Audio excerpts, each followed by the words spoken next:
Hello, CA warriors. How are you all doing? Friends, today we are going to start with a very interesting topic. But, friends, before that, remember the goal of this video is not to go deep into every single concept, but to give you a crisp, exam oriented summary so that you know what is important and how to remember it smartly. This book and video together will act as your perfect self study partner. And I'm super confident, guys, that after this revision, you will be able to solve any MCQ that come your way in the exam. So let's begin this rapid fire revision session. And yes, if you find these notes helpful, don't forget to share them with your friends.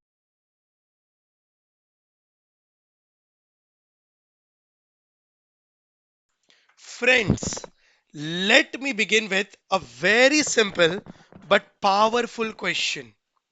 Now, if India wants to buy crude oil from abroad, can we pay in rupees? Can you answer it? The answer is actually no. We need foreign currency. And the moment foreign currency enters into the picture, one more thing automatically becomes important. At what rate will currency will be exchanged? That rate is called exchange rate. Now, and that is our today's unit 4. We will going to learn in this chapter exchange rate and due to a changes in exchange rate, now how it impact on the economy, that is its economics effect. Remember this mantra. Exchange rate is not just a number, guys. It decides trade, investment, income, and growth of the economy. So let's begin with step by step, a baby step, and one concept. The first question comes in your mind is what is exchange rate? Now, friends, an exchange rate is actually the value of one country's money, one country's currency expressed in terms of another country's currency. I can say in simple words, it tells you how much of one currency is needed to buy another currency. Now, the example is 1 US dollar is equal to 75 Indian rupees. That means if you want to buy 1 US dollar, you have to pay 75 Indian rupees. Or if you want to sell US dollar, 1 US dollar, if you're going to sell in the market 1 US dollar, you're going to get 75 Indian rupees. Okay. Now, so this relative value of the rupee is against dollar is called exchange rate. Now the question arises now student may ask why do we need a exchange rate? Why exchange rate is needed? Because international transactions cannot happen without them. How come? Guys, to buy, we need exchange rates to buy or sell goods denominated in foreign currency. Means import and exports are settled in foreign currency. Without an exchange rate, pricing is impossible. So business is impossible. Right? Second reason can be to borrow or lend funds denominated in foreign currency. That means foreign loans, ECVs, and international lending all require currency conversion. And third is tourism. When people travel abroad, domestic currency must be converted into a foreign currency, right? And foreign investments, FDI, that is foreign direct investment, and FPI, foreign portfolio investment, depend heavily on exchange rates because returns are converted back into a home currency. So, friends, exchange rate directly affects trade flow, capital flow, and tourism. Hope you understood what is exchange rate. Yes. So now let's get into the more depth of it. Now the next concept arises in the exchange rate. What is direct quote and indirect quote? This is a conceptual plus numerical foundation. So please listen carefully, guys.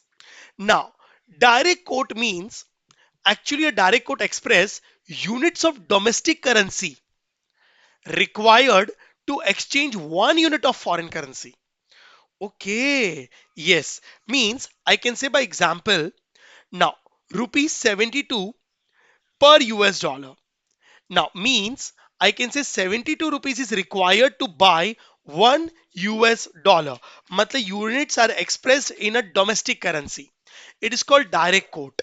What it matters? Direct quote, guys, foreign currency is actually a base currency in a direct quote, and domestic currency is a pricing currency. Means to buy 1 US dollar, I have to pay 72 rupees. So 72 rupees is a price currency and foreign currency is a base currency.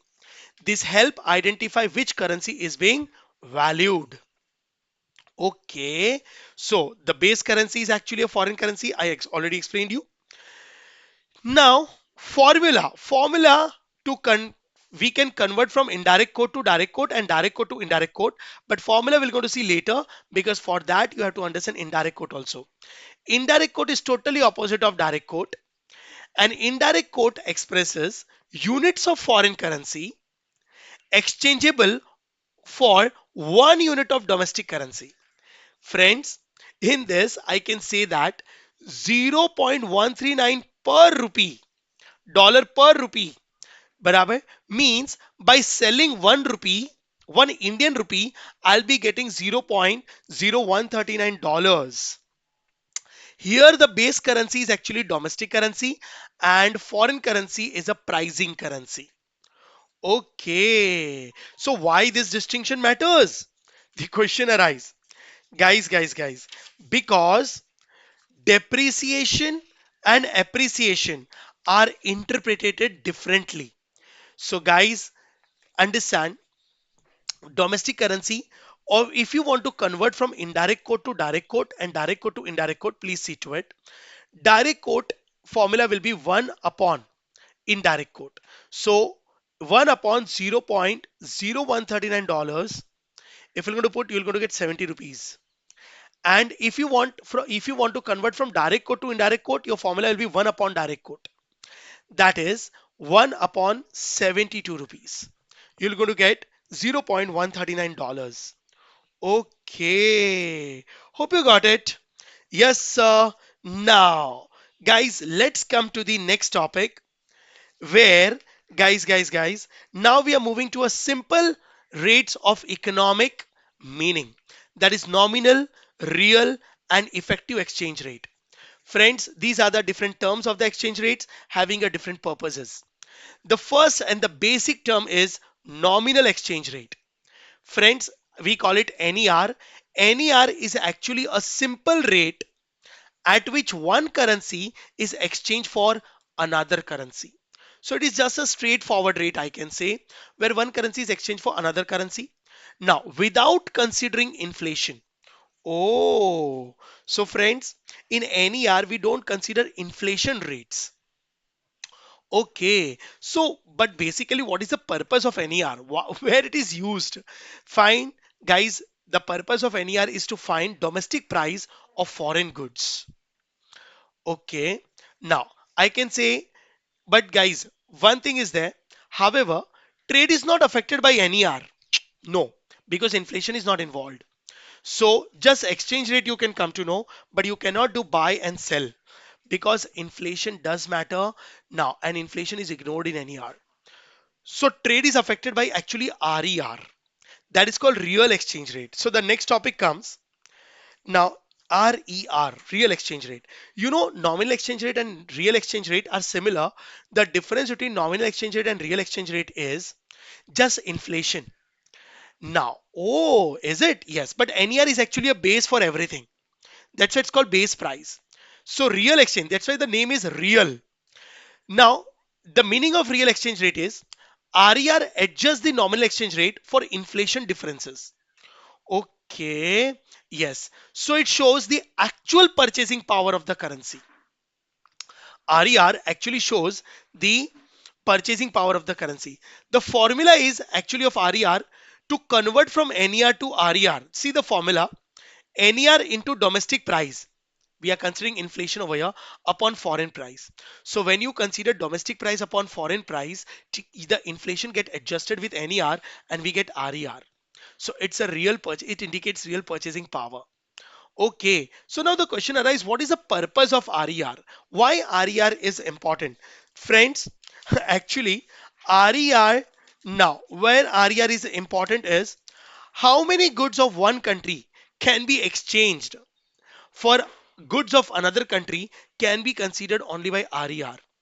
See, how many goods or services of one country can be traded for one of the goods and services in the foreign country currency.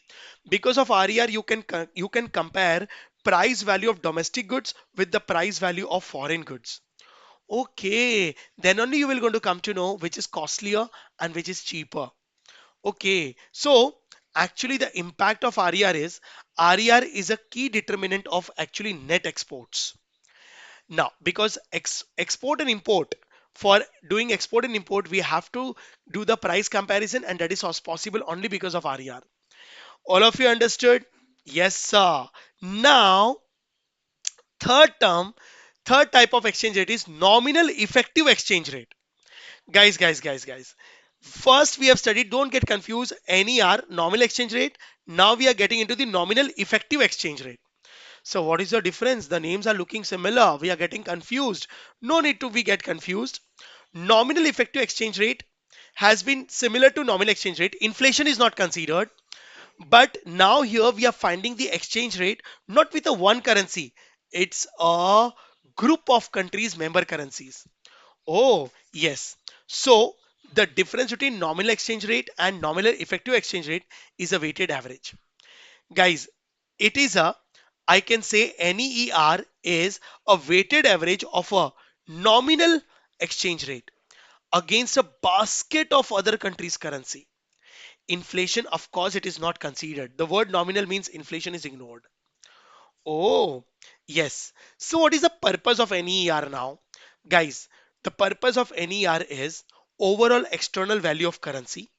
I want to understand the now. For example, if our domestic currency is Indian currency, we are thinking from Indian point of view. So I just want to understand where our Indian currency stands, not in the exchange of one single country's currency, but with the other member countries also.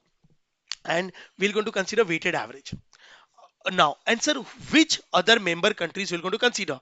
Now, who are our major trading partners with whom we're going to trade it? So the net effect we're going to come to know.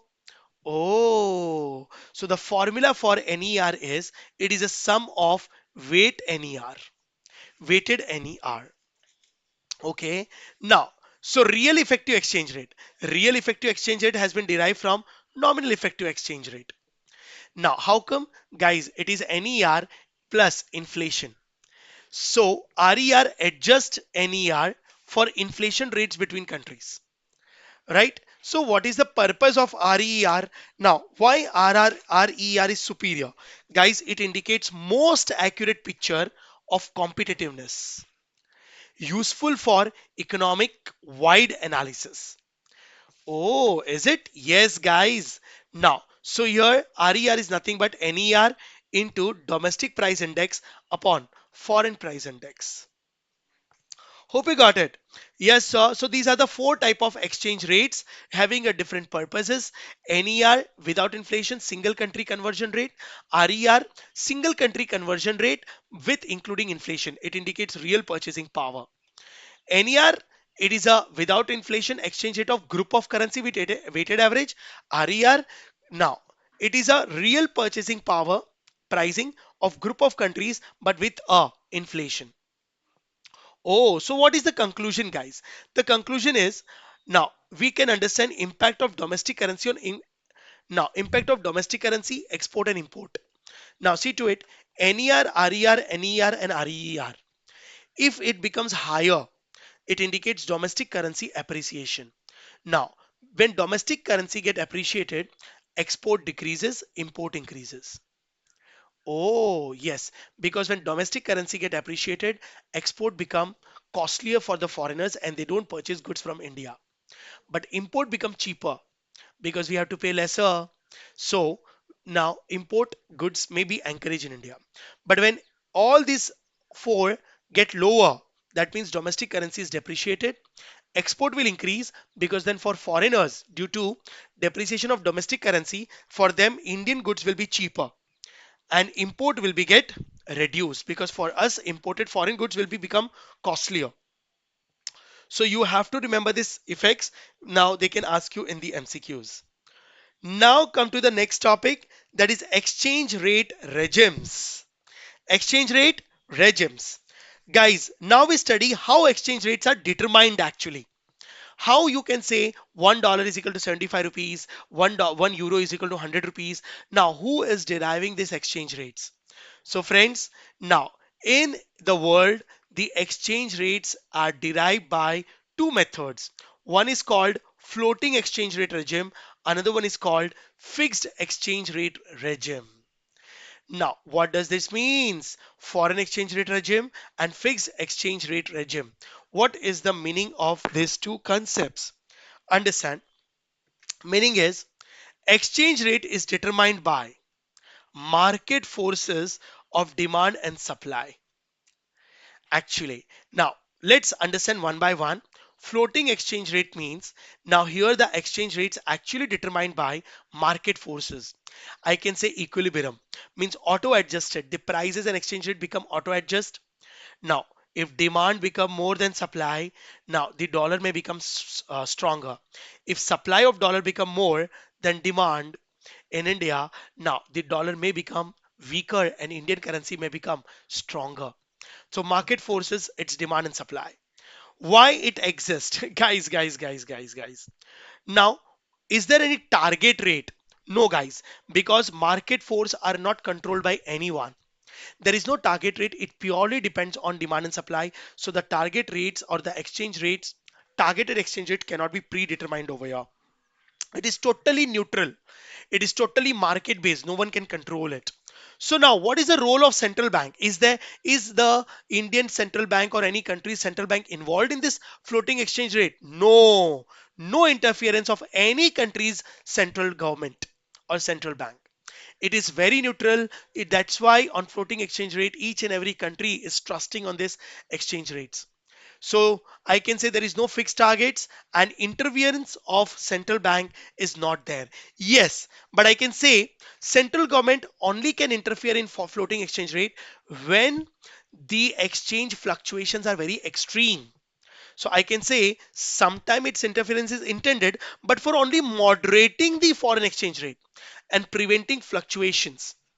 Just to preventive measures can be taken by the government, but active participation is not there in a floating exchange rate. It is totally neutral. Oh, now, but. Is the floating exchange rate is stable? No, guys, it is highly fluctuative because it is purely a game of demand and supply differences. Okay, so FX rate keeps on changing. It keeps on changing. It is highly volatile, highly risky. Yes. Now, so what are the advantage of floating exchange rate? Guys, floating exchange rate is actually self-regulating. It is auto-adjustable. Now, allow government to pursue independent monetary policy. Yes, and no need for large foreign exchange reserves. Yes, because government interference is not there, this market in fixed exchange rate very neutrally. So government does not need to maintain a huge foreign exchange reserves with them. Whenever they need, they can buy from the market. Whenever they don't need, they can sell foreign currency in the market. So huge blockage of capital is not required. Now, so these are the three advantages. But guys, now no concepts and no things in the world is perfect. So disadvantages is also there. There are two disadvantages. It is highly volatile. I can say, guys, it is highly fluctuative, very risky, and because of this, there is an uncertainty in the trade. And due to uncertainty, it indicates higher business risk for them who are purely into an export and import business because it affects the cost of the businesses. Yes, when now Indian currency become weaker, the cost might increases, and when Indian currency becomes stronger as compared to the foreign currency, now the cost may reduces. It varies from country to country, sorry, company to company, organization to organization. But Floating exchange rate, hope you understood. No government interference, market forces decide this, and it is highly fluctuative. Now, fixed exchange rate. Once you're going to understand fixed exchange rate, your floating exchange rate will be more clearer. It is totally opposite. Name itself indicates fixed. It indicates floating. Floating means fluctuation. Fixed exchange rate. It is an exchange rate not decided by market forces. It is an exchange rate individually decided by each and every country's central bank or central government. Oh, yes. Exchange rate are fixed by central government of any of the country. Now, it is called fixed exchange rate. Fixed exchange rate have nothing to do with the foreign exchange market or floating exchange rate. Guys, but why government do this? It is a very narrow concept. Now, it is a biased concept because if government will going to decide fixed exchange rate on its own, the trust issue will going to be there. Am I correct? Yes. Now, why it exists? Guys, to ensure stability and avoid currency fluctuation. Is target rate possible over here? Yes. Government, when exchange rate is decided by the government, obviously target rate is always decided by central government, right? So role of central bank government is highly active in fixed exchange rate because government himself is deciding the exchange rate irrespective what is demand and what is supply. It doesn't matter. For example, if government says 1 US dollar will going to pay 60 rupees only, so irrespective how much demand is there in the market, how much supply is there, it doesn't matter. $1 will be exchanged only for 60 rupees. So target rate is set and it is set by central government. So I can say central government or central bank of the country plays a very highly active role in this matter. Now, so stability is there, of course. Guys, this fixed exchange rate is exists to ensure actually stability and avoid currency fluctuation. Oh, so role of central government I can say to maintain large foreign exchange reserves and actively intervenes. So what are the advantage of it? Guys, actually now in the world fixed exchange rate indicates now low confidence of the country. They are biased and they are not able to decide the floating. It indicates underdeveloped country also. So floating exchange rate is the best way, but this is also considered by many of the countries whose currency is super weak. So what are the advantage actually of this concept of fixed exchange rate? It provides stability. Now it provides stability in the trade, eliminating exchange rate risk, of course, and enhance policy credibility. So I can say the disadvantage becomes advantage over here. You can do the see volatile exchange, it is a disadvantage. Here stability, it is the advantage. It is an uncertainty. Here uncertainty has been avoided because exchange rate is fixed by government. So what are the disadvantage? Guys, the disadvantage is it is a narrow concept. Other countries don't trust it because it is a biased manner. So no role or no market role is there. So market forces is have no role to decide, and huge reserve requirement is considered because when government to maintain a target rate fixed rate, they always have to maintain a huge foreign exchange reserves. Is it? Yes. See, for example, if the dollar demand for dollar is more than the supply of dollar, so the dollar will become costlier to 75 rupees. So now government target rate is to maintain dollar at 60 rupees. Am I correct? So what government is going to do? They will going to increase the supply of the dollars in the market. So to increase the supply of the dollars in the market, so the rate from 75 to reduce to 60, they need a foreign currency to pump it. So government need a huge foreign reserves to manipulate this market and to maintain the targeted exchange rate. Oh, because then they have to then they have to play a huge role to maintain the equilibrium. My goodness, yes, time to time. Hope you understood. Now, so for a floating exchange rate, no government interference, market force decide, highly volatile and uncertain. Fixed exchange rate, the exchange rate is decided by the government to maintain the stability. Now, it is a very safe, okay, and high actively government interference is required. And government need to maintain a huge foreign currency reserves because whenever they need, they have to pump the foreign currency, and whenever they need, they have to remove it.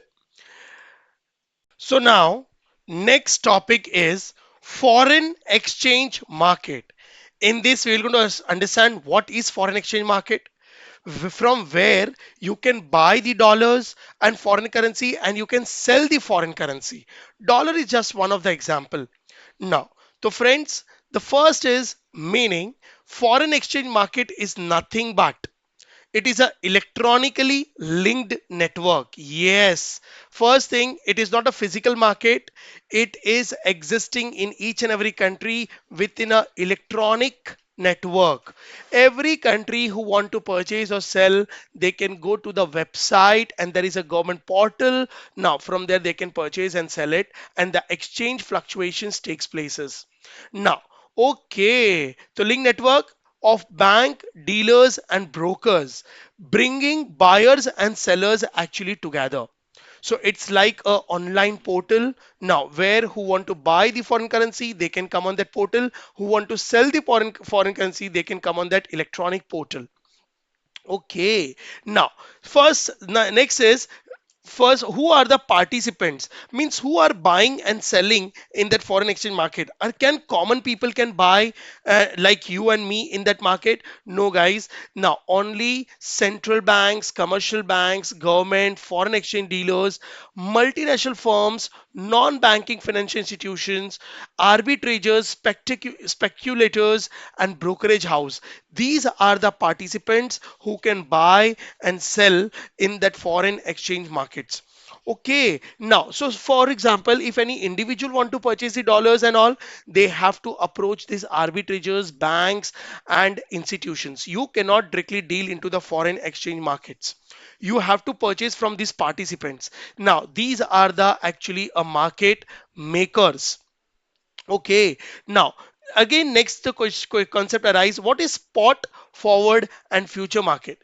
Guys, spot and forward market is nothing but understand. Spot market means here you will going to get immediate delivery of the currency and you have to make immediate payment. It's called spot market. Exchange rate prevailing for spot trading. On the spot you want to purchase the dollars and on the spot you want to make the payments. So it is called spot market. Here in spot market there is an immediate delivery and spot exchange rate applies. Now, so what is forward market? In forward market, you actually now buying or selling the currency for a future delivery. Means you are getting into the agreement today, but you want a delivery of the foreign currency in the future. It's called forward market. Here, the rates are decided today. Now, at what price you want to purchase tomorrow? In the future, at what price you want a delivery tomorrow? Now, these forward market is used to make a fluctuations. Okay, so because of the spot market and forward market, some related terms has been arised. Now that is called in a forward market forward premium and forward discount. What do you mean by forward premium and forward discount? See, for example, today you have told them कि I'll going to purchase a $1 in the future for 72 rupees. So are ready to purchase. You have paid today 72 rupees for a future. After 1 month, you will going to get delivery of $1. Now, if for example, in the future, the dollar price becomes 75, so actually you are earning 3 rupees in the future. It's called forward premium. Forward premium means forward exchange rate is more than spot rate. Forward exchange rate is more than spot rate. Okay. Now, means future rate will be more. So you'll be earning in the future. Forward discount means forward exchange rate, future exchange rate will be less than spot rate. Means you have purchased today at 72, in the future, the dollar have become of 70. So you are making 2 rupees discount or I can say loss. Okay, so forward premium, your future rate will be more than spot rate. You are enjoying the profit because you have purchased, your decision was correct to buy today because tomorrow the foreign currency will become costlier. Forward discount means now the price has fallen after you have purchased.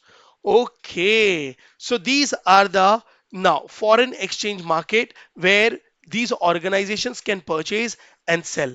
And you know what? How the exchange rate is decided, how the exchange rate get fluctuated in this foreign exchange market, this is the next concept, that is determination of nominal exchange rate. Now what do you mean by determination of nominal exchange rate? Guys, here is the concept. Now understand what is, how we can do this, understand. Now guys, nominal exchange rate can be determined in this market. I can say that exchange rate can be determined by market forces, that is supply and demand for currency in the domestic market. Oh, yes, it is as good as equilibrium concept, guys. Now, you have studied the basic principle of equilibrium. When demand is more than supply, the price rises. And when supply is more than demand, the price falls. Am I correct? The same logic applies to the now nominal exchange rate. And on the basis of this market forces, two market forces, the price keeps on fluctuating. Everything in the entire world, the demand and supply game plays a role. So I can say factor causing demand and supply. Now, what are the reasons due to which demand for foreign currency can rise, and what are the reasons due to which supply of the foreign currency can rise in a domestic country? Domestic country, you have to think from India point of view. For example, I'm considering India. India is a domestic country. When in India, dollars demand can increase. Now, there are many other foreign currency, but I'm considering dollars in my example. Now, in from India, how come demand for dollar can increase? Now, in India, demand for dollar can increase when the import, when Indian government or Indian people want to buy some goods from the US, then they need dollars. Now, unilateral transfer outward, when many Indians want to transfer their money to the US in the form of gifts and donations, they have to transfer the money in the form of dollars, then the demand for dollar will increase. Then making investment, Indian companies or individuals want to make investment in the US, then they need dollars, the demand for dollars will increase. Okay, now, and there are many other reasons how the supply of foreign currency to domestic current country will increase. Exports. Now, total opposite reasons. Export. Now, when we sell goods, when Indians will going to sell goods to the Americans, US, now the inflow of dollars will going to come because US people will going to make payment in the dollars. So the dollar supply will increase. Unilateral transfer inwards. Now, many people, many Indians who have settled US, but the families are staying in India, they are sending money now from US to India. The supply of dollars will increase in the India, in country, in domestic country. Receipt of investment. Many foreign US firms, many US people are investing in Indian country. Now, then the dollars, then the supply of dollars will may increase. And there are many other reasons. So there are thousands of reasons due to which sometimes the demand for dollar increases and sometimes the supply of the dollars become more. So this demand and supply fluctuation will create an equilibrium, and where the demand and supply get coincide with each other, where the demand equal to supply, that exchange rate get fixed. So here in my example, you can see now demand and supply got coincide, right? Now coincide determine exchange rate. Now here E for quantity. For example, this is the supply for the dollars and this is the demand for the dollars, right? And here demand and supply become equal. For example, 100 quantity demand is there, so the price will be 72 rupees. Oh, so 72 rupees will be the answer. And if the demand and supply will going to shift, move upward and downward, the exchange rate keeps on changing. So this is the determination of nominal exchange rate. It's a one line concept. Now, the exchange rate determined in the foreign exchange market due to a demand and supply forces. But how the domestic currency can depreciate and domestic currency can appreciate, this is called changes in exchange rate. Domestic currency depreciate, and when domestic currency get appreciated, it's very simple. When I say domestic currency, domestic means for me, the in example it is in India. When I say domestic currency depreciate, I can say foreign currency is appreciating, and when I say domestic currency is appreciating, I can say foreign currency is depreciating. Both are one the same. So when I now logic is very simple. The domestic currency depreciate when the demand for dollars is more than supply of dollars, if from India point of view.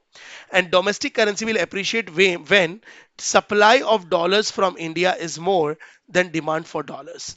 Then the value of dollars will increase, decrease. Oh, are you sure? Of course. Now, see to it. Meaning, I can say, what do you mean by now? Meaning, what do you mean by domestic currency depreciation? It's very simple. Now, domestic currency depreciation means increasing. Now, it take place when there is an increase in the domestic currency price of the foreign currency. Means, for example, my standard is $1 is equal to 72 rupees. But domestic currency depreciation means now $1 is equal to 75 rupees has become, means my Indian currency has become weaker. It indicates first to buy $1, Indians used to pay 72 rupees, right? But today, now to purchase a $1, Indians have to pay 75 rupees, means dollar have become costlier. When dollar become costlier, that means Indian currency have depreciated. This happens when demand for dollar is greater than the supply. Okay, see example. Now the exchange rate of $1 increased from 70 to 75. Right now, how come this happens? When demand curve shifts. So you can see from this diagram. Now on y-axis I have taken exchange rate, on x-axis I have taken quantity demand. For example, you can take standardized quantity right now, demand and supply. Okay, now I can say that right now the demand is for $100. The quantity demand is $100. At $100, the supply, the equilibrium is this. So 70 rupees is going on, right? The $1 is equal to 70 rupees. But all of a sudden, the demand for dollar has been increased in India due to increase in imports, due to Indian want to send some money to the US now, etc. So demand curve have shifted to the right. So the equilibrium also shifted. So supply is same, demand has been increased. So the price has become from 70 to 75. So I can say when demand for dollar is more than supply, the rupee, or I can say domestic currency depreciate. Domestic currency appreciation is totally opposite, guys. Domestic currency appreciation means now the exchange rate of $1 is was rupees 85, it has been reduced to 80. Means dollar will become cheaper to purchase. Okay, it take place when there is an decrease in domestic currency price of a foreign currency. Domestic currency price is decreasing actually. Am I correct? Now, domestic currency price is decreasing. Now, how this happens? Now, when demand falls or supply increases. So, for example, you can say that right now this is my demand and this is my supply, original supply. Right now, $100 supply is there. Hello, supply of $100 is there. At present, 85 rupees is the exchange rate. Means if you want to purchase $1, Indians have to spend 85 rupees. Now, all of a sudden, the supply of dollar has been increased because of increase in exports or other reasons. Now, when dollars supply has been increased, supply curve have shifted to the right. So the equilibrium has forwarded below. Now, it has been reduced to 80 rupees. Okay, means it is an entire game of, I can say now, demand and supply forces. Am I correct? So you just keep one thumb rule in your mind: when demand for foreign currency is greater than supply for foreign currency, your domestic currency will barabar depreciate. And when supply is more, domestic currency will appreciate. Okay, is it so? Yes, guys. Now, hope you understood it's a demand and supply forces. Yes. Now, one more important concept, but very simple concept. Let's understand the next concept. What do you mean by depreciation of domestic currency and devaluation of domestic currency? Guys, both the terms are similar. Students get confused because depreciation means fall in the value of domestic currency and devaluation also means fall in the value of domestic currency. Means domestic currency is becoming weaker in both the now concept. But then, sir, if both the concepts are similar, then what is the difference? It's a one line difference, guys. It's a one line difference. Understand depreciation of domestic currency. Guys, depreciation in a currency value take place due to a fluctuation in market forces when demand and supply changes. So when demand become more than supply and when the supply become more than demand, now that is called depreciation or appreciation in domestic currency. It is automatic. No government involvement is there. So when market forces due to change in demand and supply, now foreign currency fluctuates, it's called depreciation and appreciation. Okay, so this market forces is applicable in floating exchange regime. No government interference is there. Right? We have studied floating exchange regime. In floating exchange regime, whenever domestic currency become weaker, it's called depreciation. And whenever domestic currency become uh, powerful, it called appreciation. Okay, so devaluation of domestic currency means, guys, here devaluation take place when it is deliberately reduction in currency value by government of India. Means here market forces does not play any important role. Here government is deliberately reducing the domestic currency in terms of foreign currency. Okay, so here it is called downward adjustment. Now, devaluation and revaluation means again a upward, it's a vice versa. Now, this is done not by market forces, it is deliberately done by central government or central bank or central government of the country. Now, it is applicable for a fixed exchange rate regime. Yes, because government plays a role in a fixed exchange rate regime, which you have already studied later in the earlier theory. Hope you understood. So depreciation is done by market forces automatically. Now, and devaluation is done by government deliberately. Similarly, the opposite way, depreciation and appreciation. Okay. Hope you understood depreciation and devaluation concept. Yes, sir. Now the last topic, impact of exchange rate fluctuation. Guys, in this topic we are studying what impacts in the economy take place when domestic currency appreciate or when domestic currency depreciate. Now domestic is also called home currency. So let's understand home currency depreciation now and home currency appreciation on various now sectors. Now what impacts comes, so let's understand only one sided, other will be the totally opposite concept. Home currency depreciation means it comes under the exports. So please understand, in export, foreign finds domestic goods cheaper. When I say home currency depreciate, right? So foreign currency is becoming stronger. Am I correct? Now let's take one example. $1 is equal to 70 rupees, but now it has become $1 is equal to 75 rupees. So my domestic currency has been depreciated. So dollar have become stronger. So for Americans to purchase a Indian goods has become very cheaper. So the export from India will increase because Americans will going to purchase more and more goods from India. Because earlier the 70 rupees product Americans used to get at a $1, but today they are getting in a $1 75 rupees product. So for them, Indian product have become cheaper. So from India, export will increase.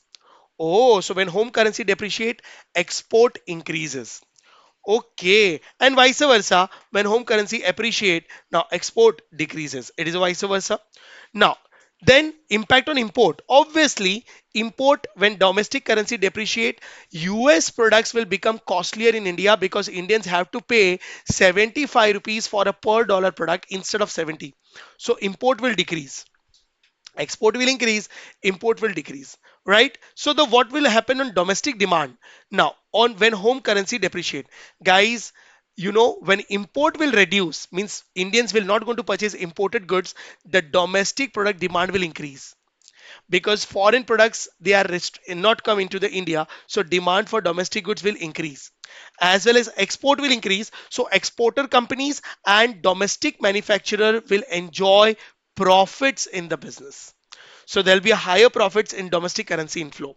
So it's a chain, right? In India, exporting countries will enjoy the profits and domestic producers will enjoy the profit because now import demand for imported goods has been reduced. So, but people are going to purchase the Indian indigenous goods.